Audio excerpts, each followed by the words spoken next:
Hello दोस्तों, आप सभी का एक बार फिर स्वागत है मेरे इस चैनल द अकाउंटिंग आइडिया पर। तो दोस्तों, कल जैसे हमने सीखा था कि अकाउंट मास्टर को कैसे मॉडिफाई या एडिट करें, वैसे ही आज हम सीखेंगे कि आइटम कैसे क्रिएट करें। तो गाइस, आइटम क्रिएट करने के लिए सबसे पहले हम एडमिनिस्ट्रेटिव पर जाकर मास्टर को खोलेंगे। मास्टर को खोलते ही आपको पता है, जैसे हमने अकाउंट की जो सेटिंग थी, मॉडिफिकेशन और सारी यहाँ से ही की है, वैसे ही आइटम बनाने के लिए, न्यू आइटम क्रिएट करने के लिए आपको नीचे आइटम पर आना है। आइटम पर आके आपको इंटर दबाना है और आइटम के आगे एक ऐड ऑप्शन आएगा, उसको ऐड करके नई आइटम बनाने का प्रोसीजर शुरू करना है। तो गाइस, जैसे आप सब देख सकते हैं, ऐड करने के बाद आपके सामने एक ऐसा कुछ इंटरफेस खुल जाएगा जिसे हम ऐड मास्टर, आइटम मास्टर भी कहते हैं।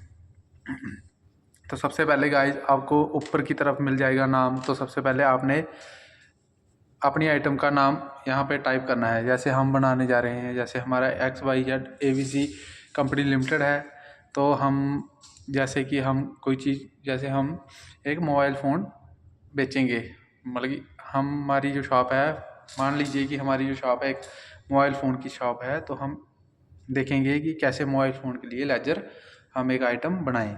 तो जैसे हमारे पास है Vivo 00, तो हमारी एक आइटम है जिसका नाम है Vivo 00। तो आपने सबसे पहले उसका नाम नेम में रख देना है। और गाइस, एक बात का आपने ध्यान रखना है कि जो प्रिंट नेम में है वो भी ऑटोमेटिक ही उठाएगा, उसको आप उसके साथ आपने कोई छेड़खानी नहीं करनी है। तो गाइस, उसके बाद प्रिंट नेम आने के बाद आपको एक ऑप्शन मिल जाएगा नीचे ग्रुप का।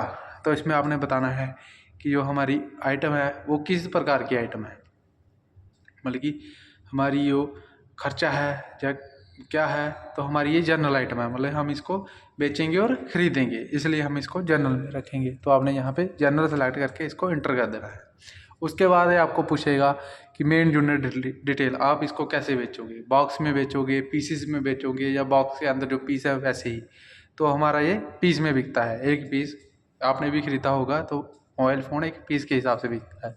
वैसे जो आपका जिस मतलब कि इंडस्ट्री में आप काम कर रहे हैं या जिस चीज़ के लिए आप आइटम बना रहे हैं, उसी हिसाब से आप क्रिएट कर सकते हैं। हम मोबाइल फ़ोन के लिए क्रिएट कर रहे हैं, तो हम इसको लिखेंगे कि हम एक पीस में बेचते हैं। तो पीस में बेचने के लिए हमें PCS दबा के आपके सामने पीस का ऑप्शन आ जाएगा। तो पूछेगा कि उसका आपके पास पहले का स्टॉक पड़ा है या नहीं पड़ा है।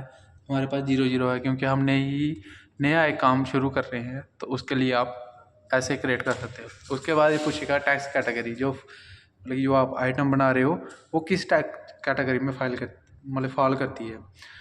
5% में है, 18% में है या 28% में है। उसी तरह हम मान लेते हैं कि हमारा जो ये आइटम है Vivo 00, ये 18% में है, तो हम यहाँ पे 18% लिख लेंगे।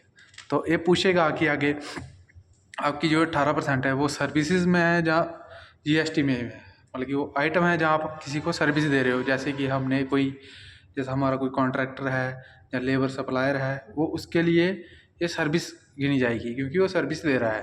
तो हम ट्रेडर हैं, हम ट्रेडर के लिए बना रहे हैं, तो हम GST 18% में लिखेंगे इसको। उसके बाद गाइस, ये आपको पूछेगा HNS कोड फॉर GST, मतलब कि जो आपकी आइटम है, जो हमारा GST डिपार्टमेंट है, उनकी तरफ एक मतलब कि हर एक आइटम को पहचानने के लिए एक HNS कोड रिलीज़ किया जाता है। तो हम वैसे ही लिख लेंगे, जैसे हम 8 अक्षर का HNS कोड होता है, वैसे हम मान लेते हैं हमारा है 1 2 3 4 5 6 7 8। तो ये हमारा HNS कोड आ गया। वैसे ही आपकी जो आइटम होगी, जो आप चीज़ बना रहे हो, जिसकी आइटम बना रहे हो, तो उसका HNS कोड आप गूगल पे सर्च करके भी देख सकते हो, वहाँ आसानी से आपको मिल जाएगा। उसी तरह नीचे आओगे तो आपको पूछेगा सेल प्राइस एप्लीकेबल ऑन, मतलब कि कितने में आपने ख़रीदा, आप कितने में बेचना चाहोगे, MRP क्या है उसकी, या मिनिमम सेल कितना रखना चाहते हो कि कितने की बिकेगी।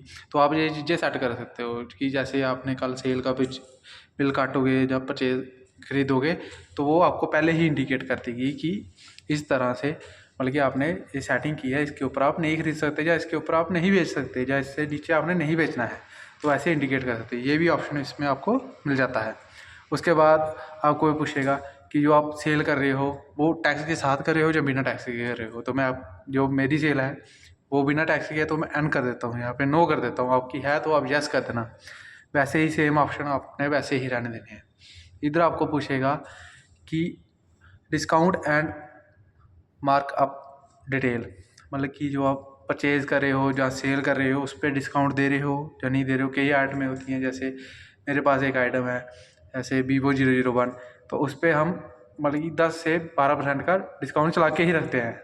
तो आप पहले ही इधर फिक्स कर दो, वो जब आप बिल काटोगे तो ऑटो ही उठा लेगा, ऑटोमेटिक ही उठा लेगा, उसके लिए आपको कोई काम नहीं करना पड़ेगा। तो उसी हिसाब से आप यहाँ पे भर लेना। तो हमारी जो आइटम है इस पर कोई भी डिटेल नहीं आती है, तो हम नहीं। आगे आपको पूछेगा मोबाइल डिस्क्रिप्शन, कि मोबाइल का क्या मतलब फीचर है, मतलब कि आइटम के आपके क्या फ़ीचर हैं, कौन सी चीज़ है। तो हमारा ये मोबाइल है, तो हम मोबाइल लिख लेंगे, मोबाइल। हम मोबाइल लिख के नीचे चले जाएंगे, जो जैसा आपका जो काम है उस हिसाब से आप लिख लो, और बाकी चीज़ों को छेड़ना नहीं। यहाँ पूछेगा कि क्रिटिकल लेवल्स, मतलब कि आप कहाँ मतलब कि कितने तक आप मतलब मिनिमम क्वांटिटी बेचोगे, कितने के ज़्यादा, मतलब कि कई जैसे कंपनियों का मतलब कि रूल्स होते हैं कि हम जो हमारी आइटम है वो हम 1000 पीस के नीचे नहीं बेचेंगे ही। तो आप यहाँ पे वो सेटिंग कर सकते हो। कुछ आइटम होती हैं आपकी लिमिटेड आइटम होती हैं, तो उसकी मैक्सिमम क्वांटिटी हम इतनी बेच सकते हैं जिससे ऊपर नहीं बेचेंगे। तो वैसे आप यहाँ पे उसकी सेटिंग कर दो। उसके बाद गाइज आपने बाकी सारा सेम रखना है। उसके बाद आपने सेव कर देना है, और सेव करने के बाद आपकी ये जो आइटम है जो आपने क्रिएट की है, वैसे ही ये आइटम आपकी सेव हो जाएगी। और आपने कोई नेक्स्ट आइटम क्रिएट करनी है तो इसी आप प्रोसीजर को फॉलो कीजिए, तो आपकी और भी सारी आइटमें बन जाएंगी। तो गाइस ऐसी ही नई नई वीडियो को देखने के लिए और नई नई जानकारी को प्राप्त करने के लिए हमारे चैनल द अकाउंटिंग आइडिया को लाइक, कमेंट, शेयर, सब्सक्राइब ज़रूर करें।